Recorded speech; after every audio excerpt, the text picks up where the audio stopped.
Question number 3 देख लीजिए same exercise का। The population of a city decrease from 25,000 to 24,500, find the percentage decrease. अब देखिए यहाँ पर प्रॉफिट लॉस हम पढ़ रहे हैं, बट यहाँ पर जो आपका कॉन्सेप्ट है वो सेम रहेगा हर चीज़ के लिए। अब यहाँ पे प्रॉफिट या लॉस नहीं हो रहा है, यहाँ पर इंक्रीज़ या फिर डिक्रीज़ हो रहा है। तो पहले कितना था 25,000 और बाद में हुआ है 24,500, तो यहाँ पर क्या हुआ है, डिक्रीज़ हुआ है। डिक्रीज़ का मतलब जैसे हम वहाँ पर लॉस फाइंड करते हैं वैसे यहाँ पर हम डिक्रीज़ निकालेंगे। तो डिक्रीज़ इन पॉपुलेशन 25,000 माइनस 24,500, तो 500 का डिक्रीज़ हो रहा है पॉपुलेशन में।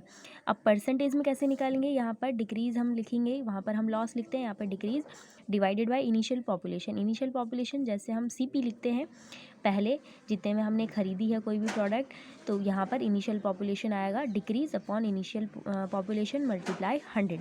डिक्रीज़ हुआ है 500 का और डिवाइडेड में 25,000।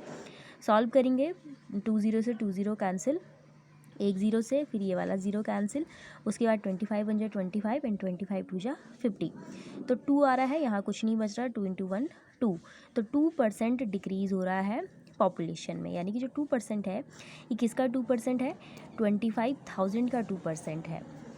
क्वेश्चन नंबर 4 जो है आप लोग करोगे। क्वेश्चन नंबर 5 देखिए, I buy a TV for ₹10,000 and sell it at a profit of 20%। अब यहाँ पर आपको प्रॉफिट गिवन है कि कितने परसेंट प्रॉफिट में हमने बेचा।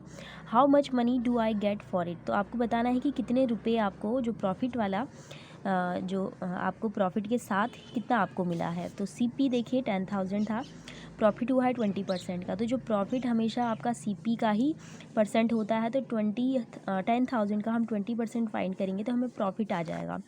तो 20% ऑफ 10,000, तो सॉल्व करके आ रहा है ये 2,000, यानी 10,000 का 20% है 2,000, तो इतना हुआ है प्रॉफिट।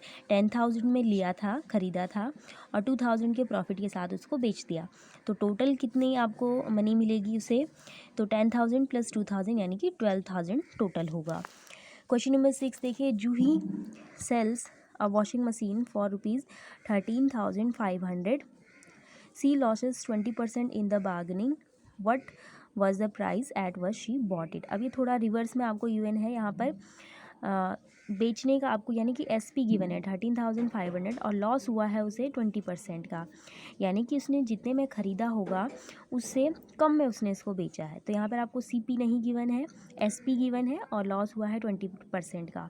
हमें पता है कि जो लॉस और प्रॉफिट होता है वो हमेशा CP पर ही काउंट होता है, तो CP हमें यहाँ पर अज्यूम करना पड़ेगा कि CP आपका X था, तो लॉस कितना हो जाएगा 20%, किसका 20%, CP का 20%, तो 20% ऑफ X, इसे हम सॉल्व करेंगे, 20X परसेंट हटाएंगे अपॉन में 100। अब अकॉर्डिंग टू क्वेश्चन क्या है देखिए, आपको जो सेलिंग प्राइस है वो है 13,500।